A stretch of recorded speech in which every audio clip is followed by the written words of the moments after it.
Dako kabulig sa mga sapatan king kilala sa Magayon Hinungtanan Festival 2025 sa Banwa sa Moises Padilla. Kapuso Stars nakifiest naman. Nakatutok Aileen Pedreso.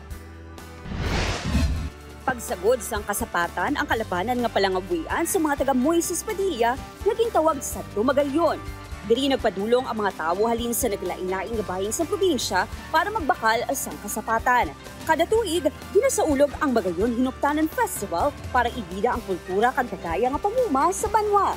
This year, nakiselebrate man ang Kapuso Stars na madamo isang natunan.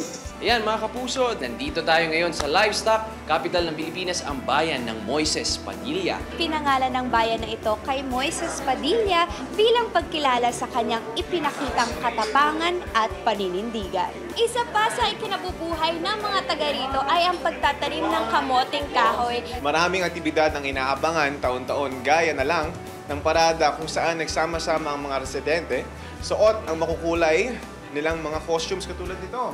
Isa sa ginabantayan amo ang street dancing competition.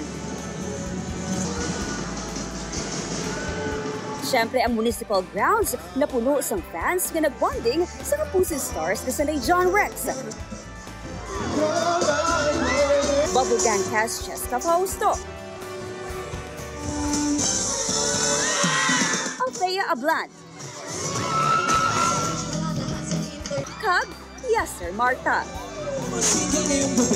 Sobrang saya nila and game na game sila, kaya thank you sa time ninyo. Happy Magayon Hinungtanan Festival. Grabe, ang saya talaga. Like the crowd, everybody was really interactive. Energy ng mga taga-Magayon. Ako, parang nga ayaw ko na itigil yung performance ko. Napakasaya ng fiesta dito.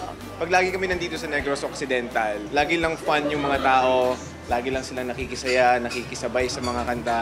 Thankful naman ang alkalde sa presensya sa Kapuso Stars. So we are very happy and satisfied sa amon subong nga entertainment. Upod Garuel Banggoy, Aileen Pedreso. One Western Visayas.